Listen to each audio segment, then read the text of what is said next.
couple of weeks back, I made this video wherein I am just talking about how I managed to study alongside having a full-time job and also now being a new mom. And I saw a comment on the video which asked how do you manage work with a child? And honestly, that is a question that a lot of my friends also keep asking me all the time, and cousins, etc., whoever's expecting a child soon. I get this question a lot from them. I personally don't see myself as somebody who's managing all of this exceptionally well, but I do feel like I should have an honest conversation with whoever is watching, and any new moms out there who might be in two minds about continuing in their job, or some people who are just like dying to get back to work. Either way, you're not alone, and it's fine however you feel right now. It's fine.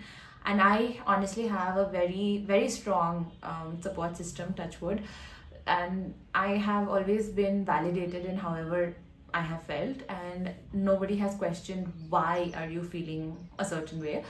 And I don't know if everybody has that in their lives, so I just wanted to open up this space and say that this is your safe space, and however you feel right now is okay. We can have a conversation in the comments. If you need a friend, I'm here.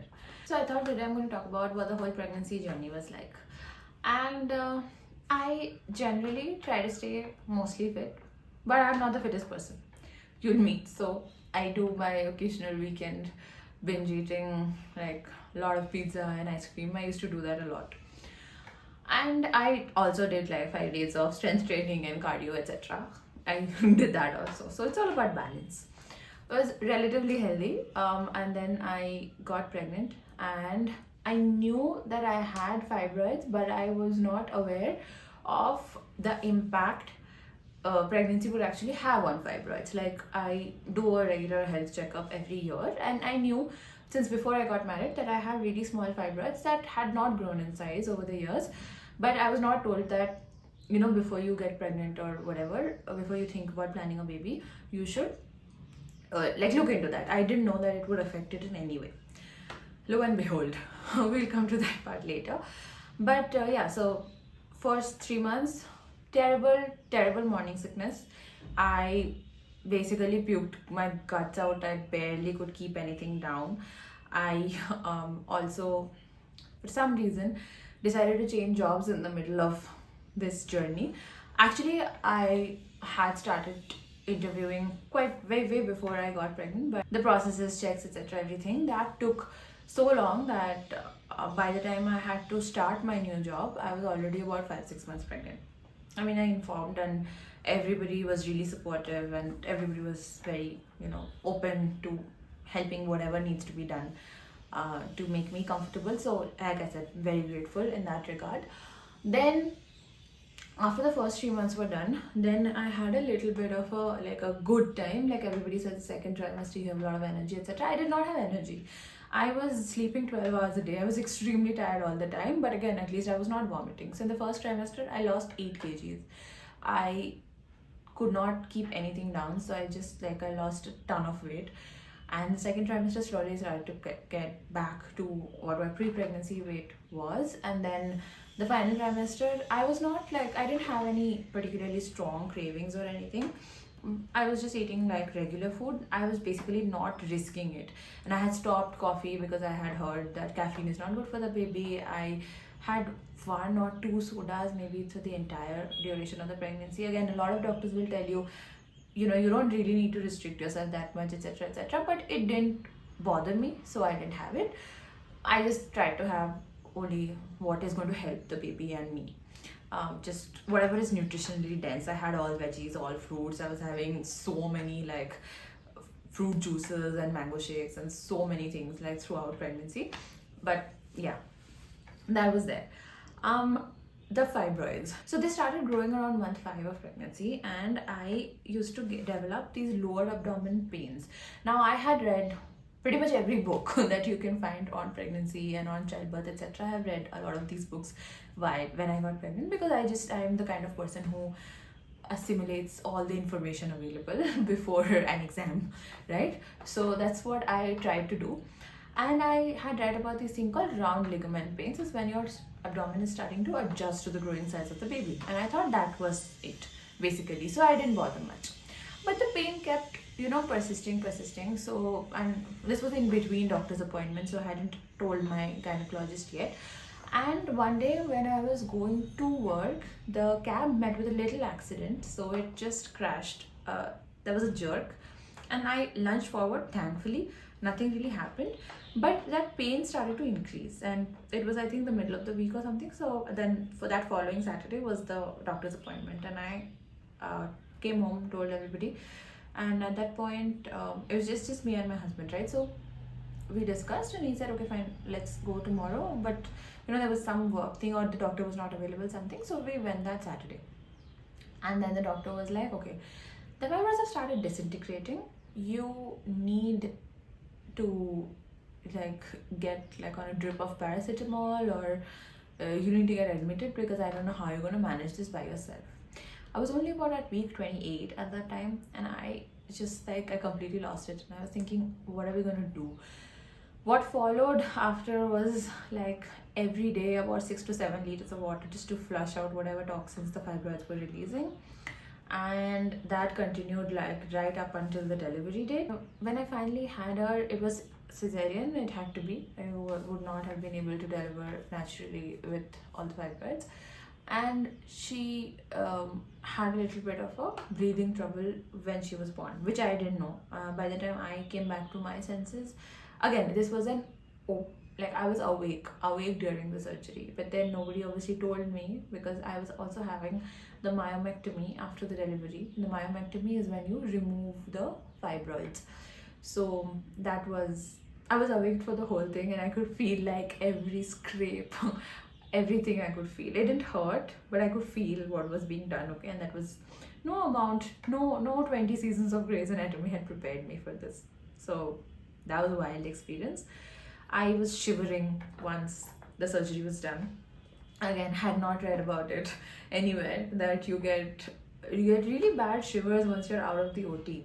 I don't know what causes it, but just couldn't stop shivering. I had a little bit of a side effect from the anesthesia, because one of my legs would just not stop shaking, and I got so scared that who's moving the bed that I'm on. And the doctors were also thinking that, oh, you're not doing it by yourself. I'm like, no, I'm so scared, what is happening? So that also happened, that subsided. Then I had a really bad gastric episode. So a lot of things happen, okay, once, before, during, after, the whole time. One very interesting thing is, I didn't know that your pregnancy hormones actually affect your eyesight. My power just went all over the place. I got new glasses made before I started my work. So before I started my work in the new place.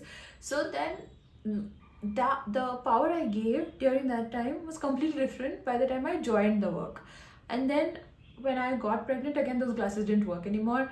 And then after a couple of months, after I had delivered my baby, I had different power.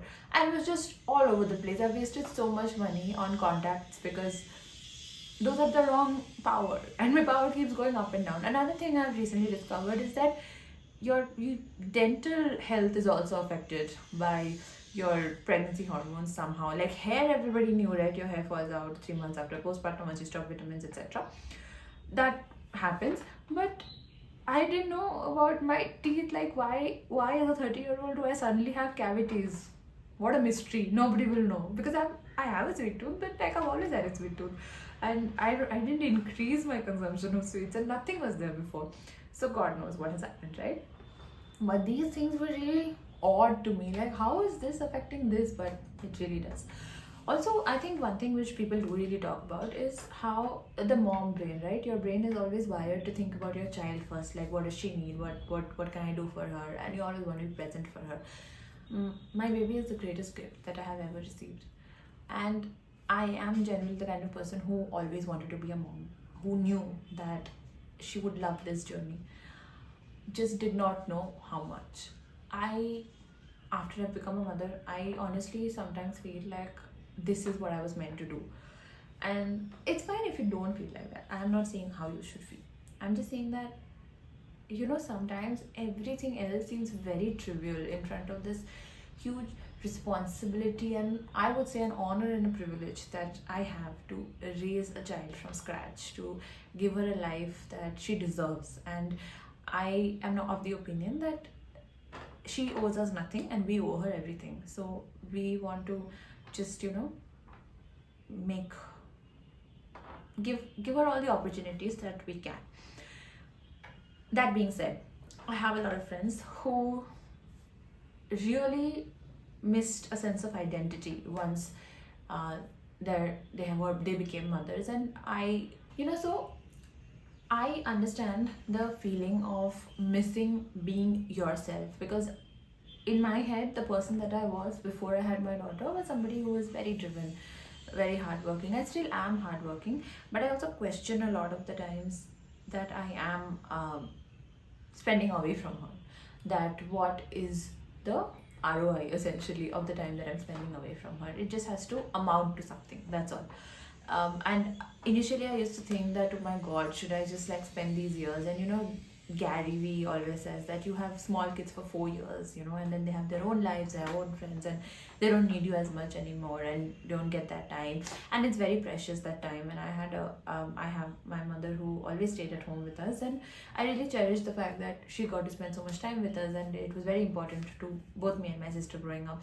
So I love that, and I wanted to give my daughter the same sense of comfort, but I kind of realized that what's more important for her is to grow up thinking that she as a girl can also do anything that she wants to do, that she puts her mind to.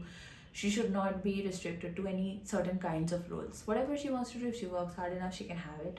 That is the discipline, that is the essence that I want to instill in her.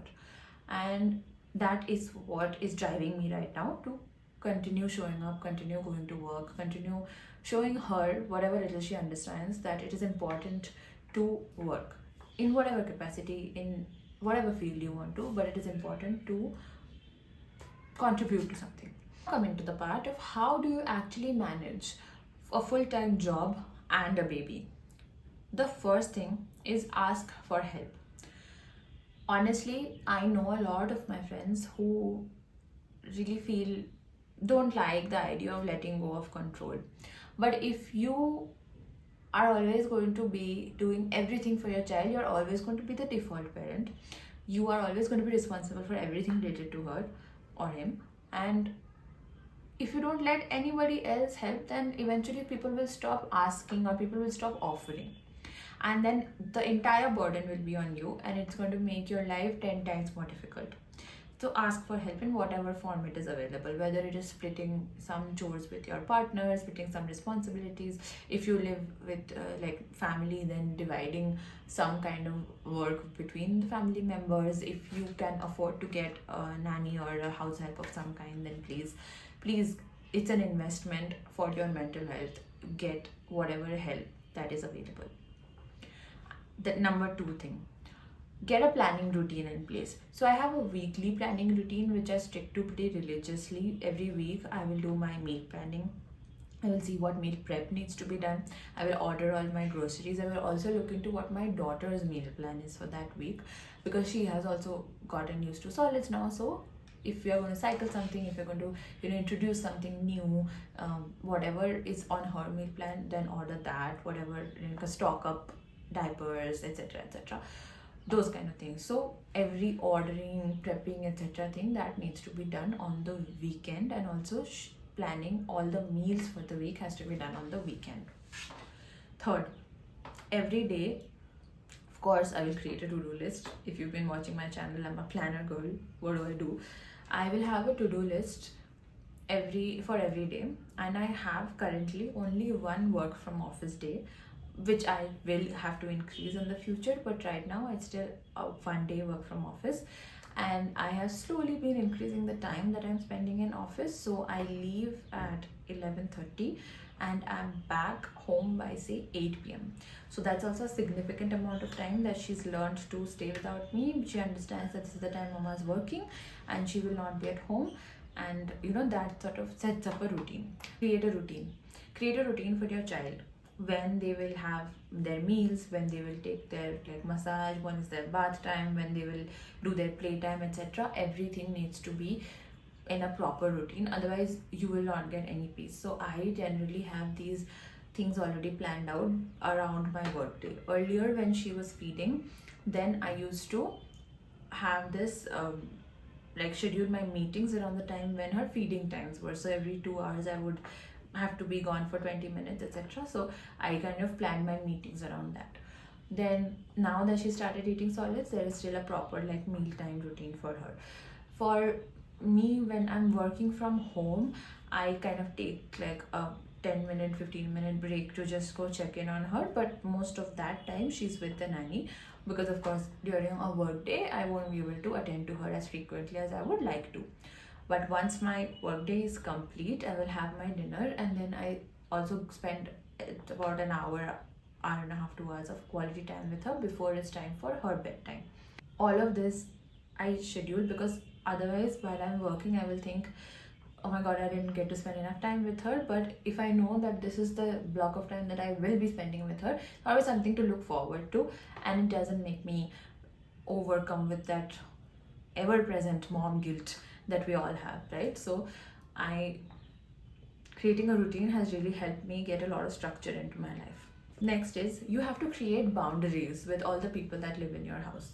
I don't know if you live with family, friends, however your setup is, but you need to create boundaries. You need to establish that this is the time when I'm working, cannot be disturbed. You cannot come into the room. I just close the door of the room that I'm working in, so that people know that this is not the time that I'm available. Because generally when you have a help also, they always want to ask you for certain things, right? But you already set very clear instructions early on in the day, and I mean, as they stay with you longer, they also know your systems better.